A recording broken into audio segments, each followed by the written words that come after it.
Hey everybody, JC here with another TNI toy review. And today I'm going to be kicking off one of two holiday themed reviews to round out the week as we head into Christmas, which is on Sunday. I've been holding back on this one. This figure's been out for a couple weeks, but I wanted to save it for right before Christmas since it is, such a festive type figure.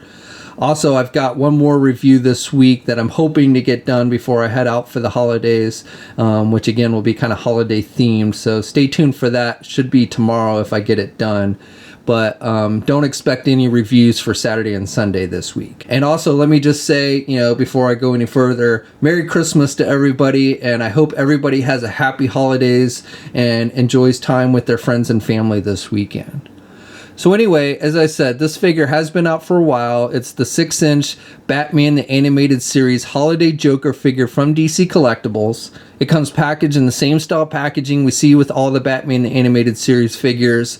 On the card back, you have the image of Batman from the series. The figure's clearly displayed. Down below, you've got the Batman the Animated Series logo. Off to the side, you have the character's name, and it tells us this is figure number 37 in this series. On the back, you just again have that image of Batman from the animated series. Alright, so let's get this open and take a look at what's inside. Okay, so here's a look at the figure outside the packaging along with the other contents. Now first of all, you get a little instruction sheet that shows you how to work all the accessories with the figure. You get a figure stand like we always do with these, and you've got the white base, plastic base with the image of the character and the name, and then you've got the clear plastic arm, which you can do up and down, and then you can also do it forward and back, and it's just a little clamp.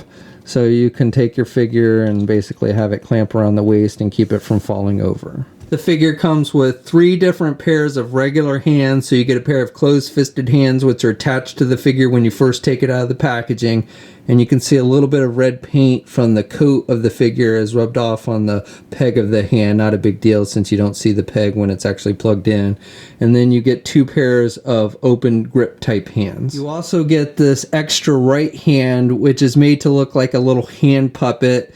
You've got a little mouth on the Joker's hand with some eyeballs, and then you've got this little elf body, and you see him use this in the cartoon, the episode that the figure's based on. So definitely like this little extra accessory that they've given you. And switching out the hands is pretty easy. You just want to pull off the hand you want to replace, and you've got the little peg on the hand and the hole in the arm, and then you just plug in the hand you want to replace it with. Now the puppet hand that comes with this figure, the peg is a little bit longer than the others, and that peg kind of moves around, so it's a little more difficult to get in, but you can still get it in there, and it fits pretty nice and tight. Now you might get some paint chipping on the peg as well, which you often do with these DC collectible figures.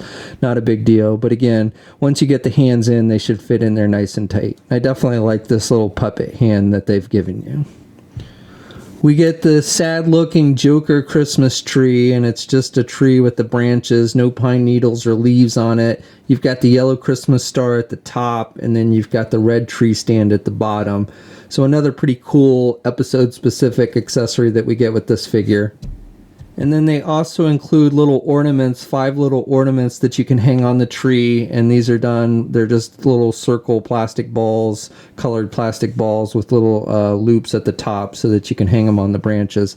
So you get a blue one that has some white on it, then you get just a regular blue one, and we got a green one, yellow one,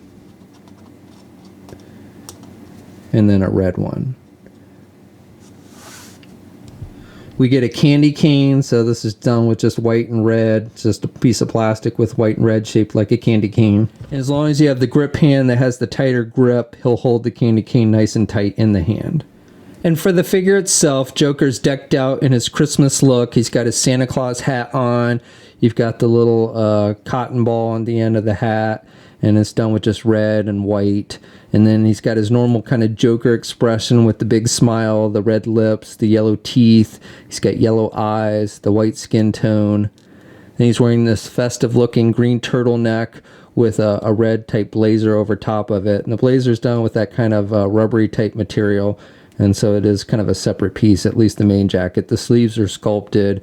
He's got white gloves on. Then he's just wearing his normal purple Joker pants. And then again, he's got some festive green Christmassy socks and some slippers.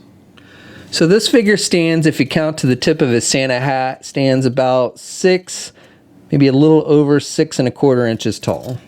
Here's a comparison with the regular animated series Joker figure, and this Christmas Joker is maybe a hair taller with a hat. Here's a comparison with the animated series Harley Quinn figure. And here's a comparison with the animated series Batman and Robin figures. Okay, so for articulation on this one, you can turn the head to the left and to the right. He really doesn't have any up or down movement with the head. Arms attached with your standard ball hinge joint at the shoulder, so he can get his arm out this much. He can rotate pretty good. He does not have a bicep swivel. Has rotation at the elbow, single hinged elbow, so he can only bend his elbow about that much. Has rotation at the wrist, and then has hinges on the hands, so you've got some up and down movement there with the hands. He does not have any kind of midsection ab crunch or anything. He does have a waist swivel. Legs are attached with those hinge joints, so he can do the splits pretty good. And then he can get his leg forward pretty good, and he can do his leg back pretty good on this one. Does not have a thigh swivel, only has a single hinge knee, so he can bend his knee about that much. And then he's got rotation there at the ankle, but no up or down movement and no ankle pivot. And one peg hole on the bottom of its foot. Okay, so that's my review. So overall, I like this figure. I like this kind of themed figure that we're getting. I like the episode that the figure's based on. I think we get some pretty cool accessories with this one. And so it's a nice variation on the Joker character. And when I see this figure, I always think of the song Jingle Bells, Batman Smells, Robin laid an egg, Batmobile lost its wheel, and the Joker got away. Hey! So anyway, this figure is hitting comic and specialty shops now. We'll have a full image gallery up at toynewseye.com. There'll be a link in the video description below. As always, leave a comment. Let us know what you think. If you're so inclined, please like the video. If you haven't already, please follow me on my Facebook, Twitter, and Instagram accounts. I'll have links to those in the video description below. And until next time, I'll catch you later. And Merry Christmas!